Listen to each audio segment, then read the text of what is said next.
So a little while ago we got our official look at Robert Pattinson as the Dark Knight in the up-and-coming Batman film coming out next year on June 25th.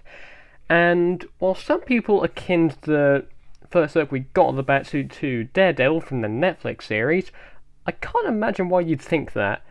Anyway, we've recently gotten some better looks at the new Batsuit via some set photos since the film is actually filming here in the UK, not in King's Lynn though.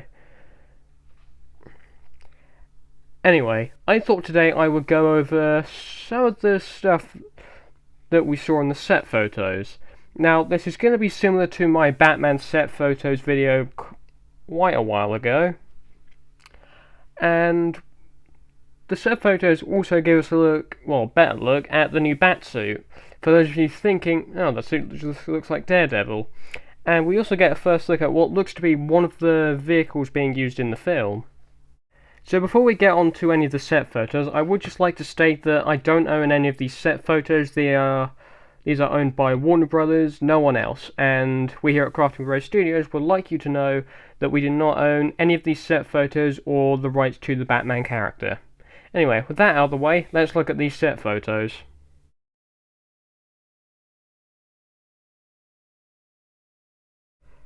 So we're going to look at our first set photo with what looks to be our first look at the Batcycle. Now, just a quick reminder, it's rumoured that this film is going to be set 2 years into Batman's crime-fighting career, so he's presumably not the CEO of Wayne Enterprises just yet. I suspect he may become the CEO near the end of the film, where he may possibly get a brand new Batsuit, courtesy of probably Lucius Fox. However, because Bruce Wayne isn't the CEO yet, this means he has to scavenge what he can find. So, presumably, he's going to need some different vehicles. Now, this is tied to a possible rumour a couple months or weeks ago, I can't remember, that the Batmobile in this film was going to be that akin to a muscle car, and it wouldn't be as big as, say, the ones from Dawn of Justice or Arkham Knight, because Batman isn't that far into his career yet. And from our first looks at the Batcycle, I think this perfectly exemplifies what we're going to see in the film. For one thing, the Batcycle looks to be a modified version of probably a Harley motorcycle. And firstly, that seems to be a reference to Harley Quinn, though I could be wrong. And another thing, I have to say, I'm really loving the style of the Batman film so far.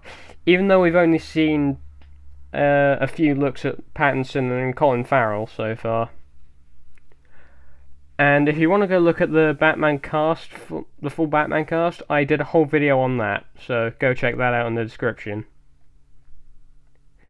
So before we get onto the actual Batsuit, I would like to point out that we still have more to go over when it comes to the Batcycle. For one thing, it does look haphazardly put together, but that's because it's a standard motorcycle that Bruce Wayne presumably himself has modified. And that's definitely something we haven't seen Batman do in the games, at least.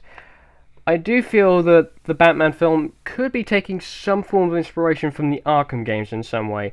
Don't ask me why, I just have a feeling about it. Anyway, the Batcycle looks really cool, and I'm really loving the design.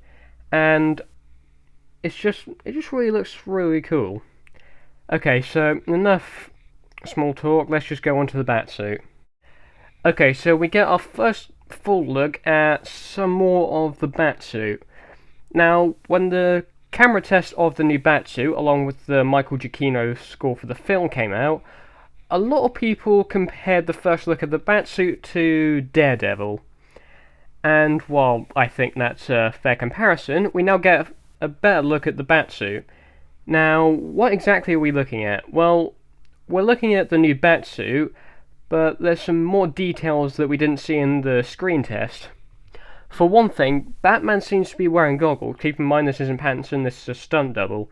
And that's something we haven't actually seen on a Batsuit since, well, Justice League. However, we haven't seen it on any other Batsuits, and that's a pretty interesting design detail. Now, a lot of people are probably going to say, there's no cape on the Batsuit, where the hell is it?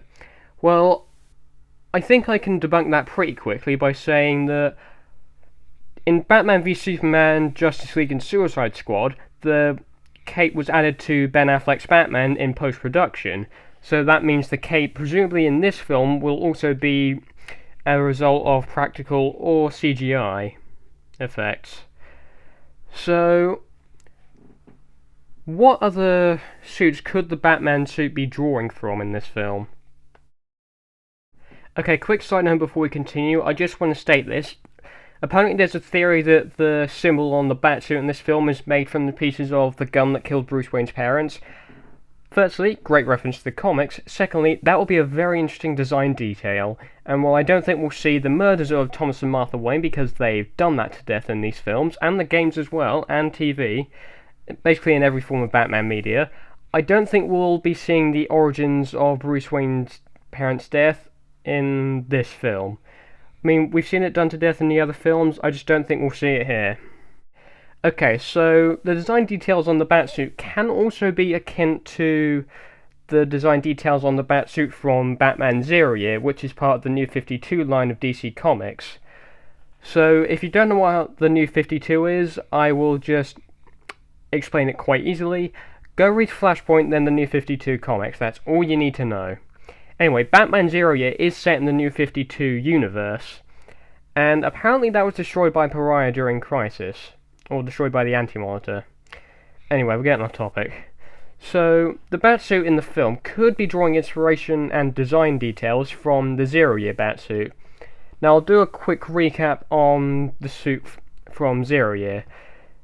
So, this basically is a retelling of Batman Year 1, but it's in the New 52, so there are a few newer details that weren't in Batman Year 1. For one thing, the Riddler is apparently in Batman Zero Year, which is quite an interesting detail because he wasn't there in Year 1. Anyway, Bruce Wayne cobbling together materials is definitely akin to what we could see in the Batman film, and that's quite interesting. And it's interesting for Matt Reeves to go down this direction, because in most of the films we've seen Bruce Wayne getting all the materials from Wayne Enterprises because he owns the company, or he's just borrowing it, I just said that in quotes, borrowing the material from Lucius Fox, who is the head of R&D at Wayne Enterprises, which is where, in most forms of continuity, Batman has gotten most of his gear from, including the Batmobile, the suit, the cycle, the Batwing, I think I've just said that 2 times, and he's gotten most of his materials from Wayne Enterprises. However, due to Bruce Wayne presumably not being the CEO of Wayne Enterprises yet in the film, he's going to have to cobble together what he can find. That's why the Batcycle in the film looks like a modified version of presumably a Harley motorcycle, and why the Batmobile is rumored to look like a muscle car. Another rumour was that the Batmobile looks like, and I quote, a weaponized Lamborghini. That would be interesting, even though it seems like they did this in another animated TV show. I think it was the Batman. Apparently, a lot of people called it the Bat Lamborghini, or the Lambo-mobile. Anyway, I don't know what it was called. Anyway, there's also another suit where I think Matt Reeves could be drawing inspiration from, and we kind of saw some of these design elements in the camera test. So another Batsuit I think Matt Reeves could be drawing inspiration from is Gotham by Gaslight. Now, there are some interesting details from the camera test that we can possibly link to the Gotham by Gaslight Batsuit, and also we'll link it to the set photo as well. So in the camera test, we get what looks to be an interesting look at the cowl, and some people pointed out that you can actually see some stitching lines along the cowl.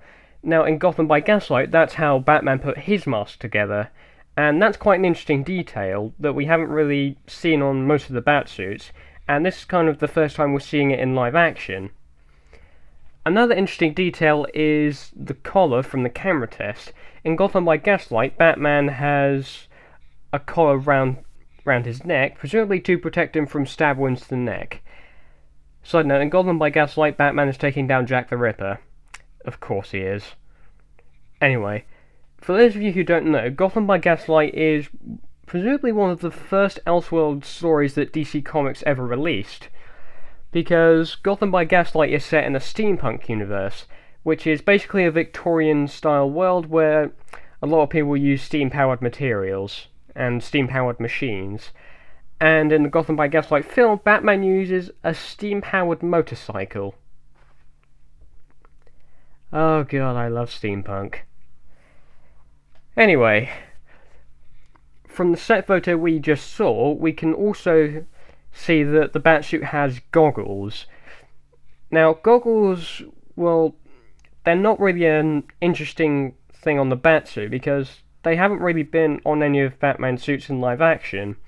Sure, they've probably been on some of the Batsuits in animated films or comics, but we haven't seen it on any Batsuits in the films excluding Justice League, because everybody hates Justice League, and BVS, and Suicide Squad, and Man of Steel.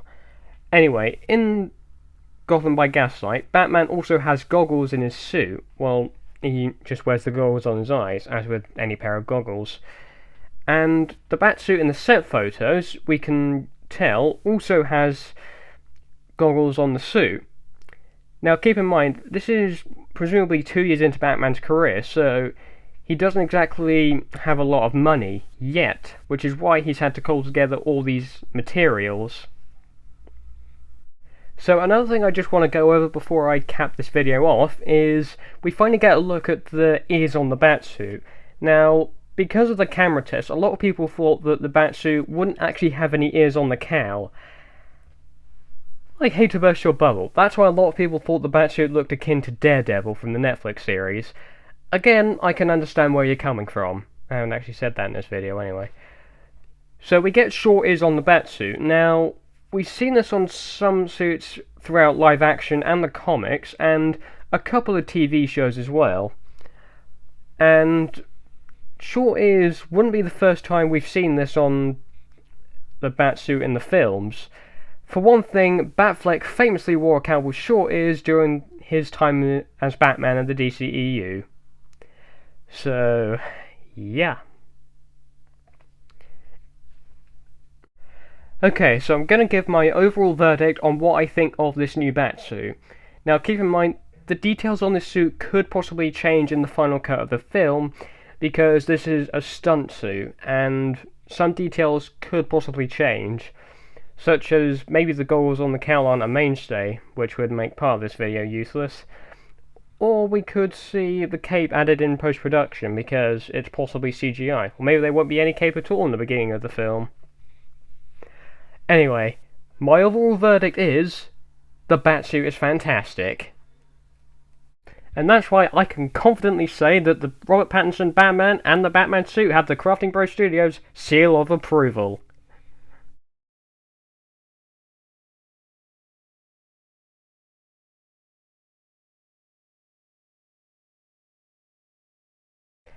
So those were my thoughts on the new look at the Pattinson Batsuit. Did you guys like it? What did you think about it? And leave your thoughts in the comments below. Side note, I hope you enjoyed that little animation. I really enjoyed making that, even though it took me a couple seconds. Anyway, thanks for watching, and I'll see you in another video.